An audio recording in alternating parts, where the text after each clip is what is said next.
You know what I love about Star Wars? Lightsabers. And not just any lightsabers, but lightsabers that are in the shapes of fists, and are not actually lightsabers at all. I don't really know where I was going with that, but without further ado, can you beat Star Wars Knights of the Old Republic with just your fists? Now, unlike KOTOR 2, where you can actually get feats that increase the amount of melee damage you can do with your fists, that is not true about the first. With no strength modifiers, you do 1 point of damage with your fists, which is just terrible. So that means we need a lot of strength, and a lot of health as well to tank all of the hits I'm bound to take. So let's go over the rules. I can only attack with my fists, of course, and my companions as well. Force powers are allowed within reason. I didn't pick any damaging force powers, just ones that would boost my stats. That doesn't even come into play until way later in the game anyway, as I ended up wearing heavy armor for the majority of the game. Grenades are allowed as well, but only concussion and adhesive grenades because they don't do damage. That's it. It's also set to difficult because why not? Ready? Let's go. Character building is important here, so I pick Soldier and go with 18 Strength and 16 Constitution, and 10 Dexterity. Wisdom, Intelligence, and Charisma are both 8, which is really bad, and I should have had the foresight to know that, but oh well. Skill points go into Treat Injury, and they will always go into Treat Injury for every level in the game. Feats are important too, but barely any of them actually affect unarmed damage, so I picked Flurry as it's the best way to attack. My name is Drake on the wheel as usual, and it's into the game. Trask wakes me up and I get my gear that I can't really use. I make sure Trask doesn't have his blaster equipped, and I get into my first fight. I do 5 damage right now, which is actually pretty good, and Flurry can make that go up to 10 damage if both attacks hit. So the first part of this game is pretty easy. None of the Sith troopers could stand up to my punches, and before I knew it, Trask went off to sacrifice himself to save me. Good riddance, I say. A few more Sith to deal with, and a quick explosion from a terminal later, and a meetup with Karth, and we descend onto Taris below us. Once I wake up, Karth says we have to go find Bastila, and we get ready to go. There's some more Sith outside of our apartment door, and I make sure to take Karth's blaster so he has to use his fists. This is also about the time I decided I was going to be doing a mainly dark side playthrough, since I've never actually done one before. I made sure to kill Dia for the bounty on her head, and Karth and I went to the Upper City. We stop at the Upper City Cantina for a Pazak deck, an invitation to a Sith party, and for now I ignore the arena. I also go to the medical center to buy some advanced medpacks, and to learn about the Rakghoul serum. There were some more apartments to check out, so Karth and I hit them up. Inside, we killed Largo, another bounty to collect on, and we watched a bunch of Sith drink enough to pass out so we could steal their uniforms. This will net us access to the lower city. Down in the lower city, we would have to deal with the Black Vulkars, and the first group is always a pain for me. Except this time. I guess fists can be a pretty good choice this early on in the game, if you have a hell of a lot of strength. There were some more apartments down here, filled with Vulkars, and another bounty to collect on Matrix. I was able to get some better armor after solving a simple puzzle, and we moved on to the lower city cantina. Here we get introduced to Calo Nord, a pint-sized bounty hunter, and Mission and Zalbar. I was able to collect on 3 of my bounties here, and level up. I made sure to get improved Flurry, for even higher chances to hit my opponents with it. Now it was time to contact the other Swoop gang in the lower city, the Hidden Backs. Long story short, the Vulkars had Bastila, and I needed to win a Swoop race to get her back. But I needed a prototype engine to win. The Vulkars had it, so that's where I needed to go. Back outside I met Canderous, one of my favorites, and there were some more apartments with more Vulkars and another bounty to collect. So far, Selvin has been the hardest bounty to collect, but not by much honestly. After this, Karth and I walked into the elevator to the Undercity, and got ready to deal with the Rakghouls. If you've played this game, I don't need to tell you how much of a pain in the ass Rakghouls can be. Let's just say I died more than I care to admit down here. Adrenal stimulants are really helpful here, and they will maintain that throughout the rest of the game. But I don't have that many right now, nor the money to buy more, since I wanted to save my money for later at Yavin 4. We eventually find Mission, who needs our help to get Zalbar back, which is good because we need her help to get into the Vulkar base. Together we punched many Rakghouls and made it to the sewers. In the sewers, there were more Rakghouls and some Gamorreans too. Luckily, the droid that I programmed to help me decided to use his fists as well, and we were able to get Zalbar back no problem. This was very good for me, as Zalbar has tremendous strength and constitution, so once we cleared the rest of the sewers, and I had Mission open the force field in the lower sewers, I switched her out for Zalbar, and the real fun could begin. The lower sewers were no different than the upper, just more Rakghouls and Gamorreans, though there was a Rancor at the end. I had to fool him into eating a grenade, but I didn't actually chuck it at him, so it's okay in my books. We had access to the Vulcar base now, and guess what? Super duper easy. I was beginning to think this challenge was gonna be easy, but this was still the beginning of the game, and I was in for a rude awakening. Once we cleared the majority of the Vulcar base, both parts of it, we got the chance for an actual difficult fight. The droid in this room is pretty strong, and he definitely liked firing his cryo emitter thingy. Still not too bad, and we got some pretty good rewards for it. After like 5 minutes of bashing this box open, that is. Once we got to where the prototype accelerator was being held, we were offered to race for the Vulcars instead, and kill Gadon and his hidden Beks. I liked this idea for the dark side points it gave me, and there would be more experience in it for me if I killed the Beks. On the way to the Bek base, I stopped to turn in the bounty for Selvin and turn in the Rakghoul serum I got from some Sith in the Undercity. Then I went into the base, and let loose with my Kung Fu. Zadra was the hardest one to kill here, and the other Beks were just fodder. Bantha fodder, that is. That was terrible, but funny. Please like and subscribe for more terrible jokes. Once I made it to the room where Kadra and Gadon were, I was prepared to fight, but apparently not enough, as I was killed rather quickly. I also forgot to save before the fight, so I had to wipe out the Beks again. When I made it back to Gadon, I was more than prepared this time, and chucked a concussion grenade, stunning Kadra. This gave me the time to take her out without losing most of my health, and with the three of us pummeling Gadon, he didn't stand much of a chance. Now that the Beks were dead, I could go back to the Vulcars and compete in the Swoop race. Not much to say here. I destroyed everyone, and was totally swindled by Brejik, the leader of the Vulcars. Thankfully, Bastila was able to free herself and help me take care of Brejik because I don't think I would have been able to do it on my own. We had rescued Bastila, and now we needed a way off this planet. Thankfully, Taris had an idea, and when I met up with him in the cantina, he shared it with me. Get the Sith launch codes from their base, and steal Davik's Ebonhawk and escape Taris. Sounded like a plan to me. I had to acquire T3M4 to get us into the Sith base, but once he did what needed to be done, I switched back to Carth and Zalbar. The Sith inside the base were harder to deal with than the Beks and Vulcars, but not by much.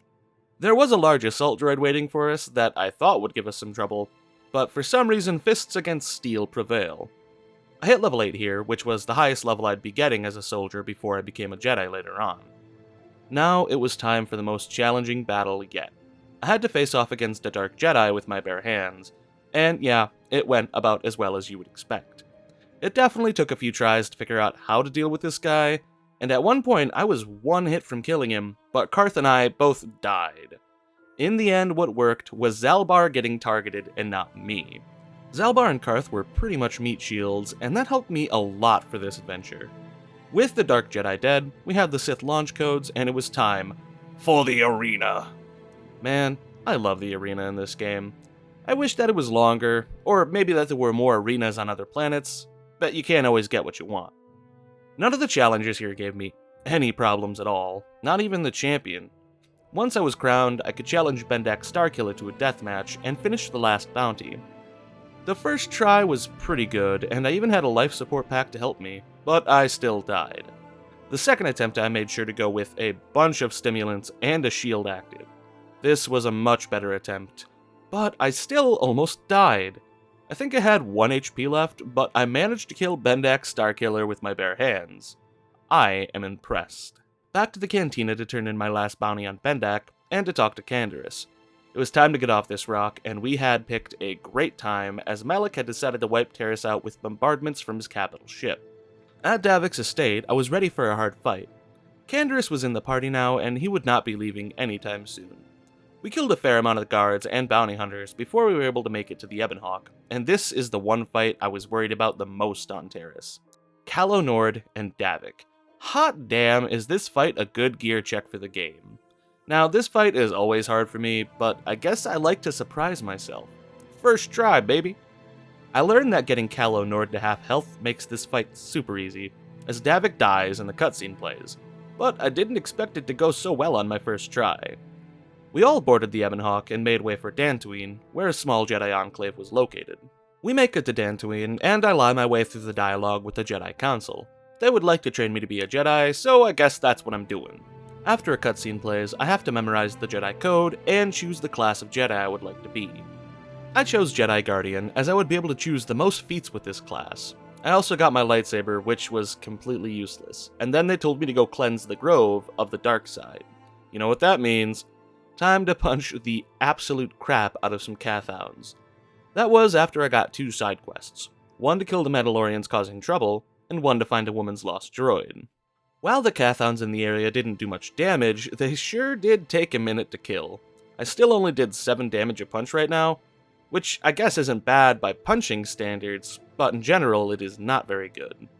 Once again, Zalbar and Canderous were coming in clutch as meat shields for me. Further along, we stumbled into our first group of Mandalorians, and it went much better than I expected, though I doubt that would last. Now, it's time for the Grove. Juhani decided to stasis Zalbar and Canderous, so it's just a one-on-one fight. I made sure I was stimmed out and shielded. Juhani couldn't even manage to damage me. I could have saved her and brought her back to the light, but where's the fun in that? Before we make it back to the Enclave, I kill the last group of Mandalorians so their leader will appear the next time I come out here. I also told the woman who was looking for a droid that it was still out there, even though I killed it. I am rather evil. This right here, keep this in mind for later, Balea, one of Juhani's friends, is very upset at me for killing Juhani. The Order is also not super pleased, but they sent me out to check on the ruins that Revan and Malak once visited anyways. Before I did that, I wanted to complete the Mandalorian side quest, which, as shown here, sucked balls. I had to take Bastila with me, which made this a little harder since she had less health to be an effective meat shield. I managed it in the end, and made sure to cause a little war between the 2 clans present on Dantooine.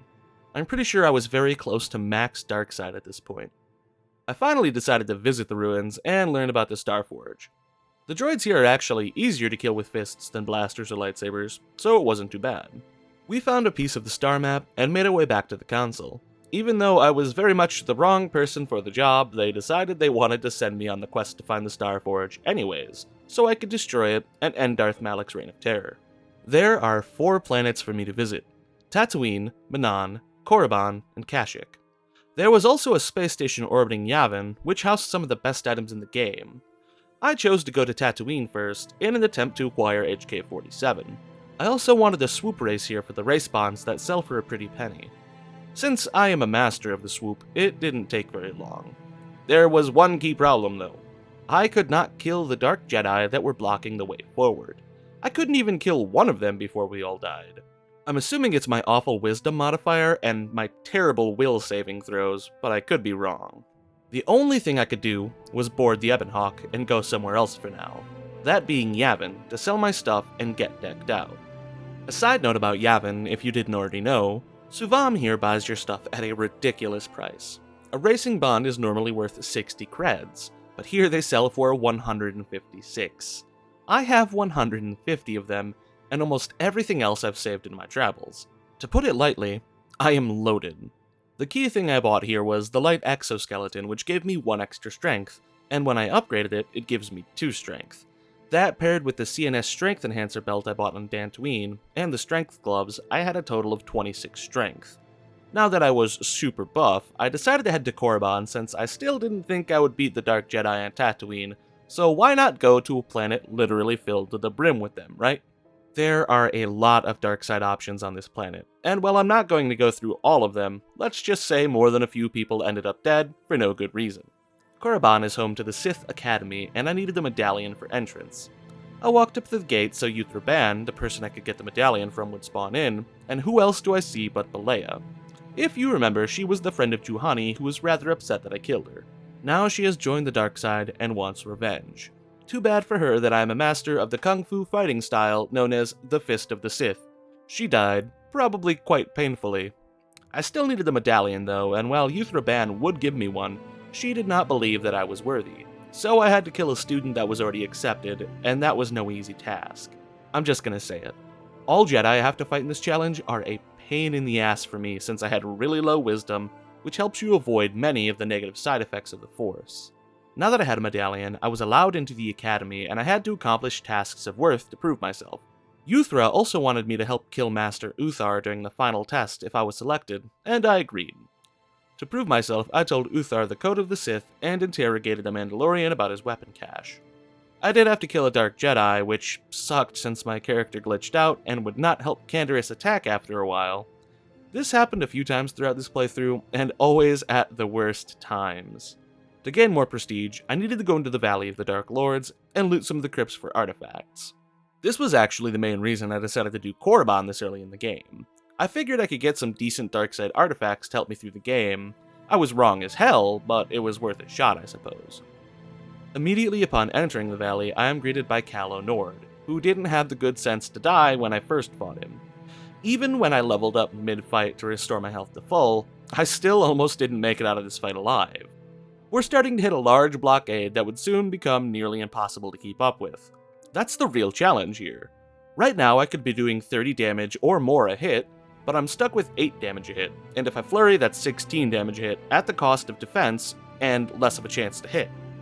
I won't lie, my damage doesn't really go up anymore the rest of the game without the use of stimulants or force powers. With Calo dead, I can explore the rest of the valley, and to keep things short, I'll tell you a bit about what I did in each area. The cave before I made it to the heart of the valley had some students in it that Master Uthar wants dead. It also had a Tarantetic in it, which was about as painful as you figured it would be. The students were also quite difficult to kill, and I died more than a few times before I was able to take them all out. I did get what I believe to be the best energy shield in the game here, but I could be wrong. Either way, it helped me out a lot. Next up was the tomb of Ajunta Paul, which housed many Takata for me to kill. Not very difficult. At the end, I was given the opportunity to collect Ajunta Paul's sword, and left with my relic in hand. Well, not really in hand, but you get the point. The tomb of Marco Ragnos was in my sights, and all I had to do was kill a lot of droids, and a rogue assassin droid to collect Marco Ragnos' gauntlets. The last tomb I could go into right now was Tulak Hordes, and the only difficult thing here was answering the old Sith headmaster's questions wrong. Poor Mikhail died from Force Lightning, and I made away with some loot and the old headmaster's secrets. Back to Uthar with my relics, and I was chosen to be the Sith to join the Academy. Who would have thought? The final test in Naga Sadao's tomb can be a pain in the ass, especially this stupid puzzle. But the really hard part was right here. Not one, but 2 Tarantatics. Might as well just punch myself into oblivion, save some time.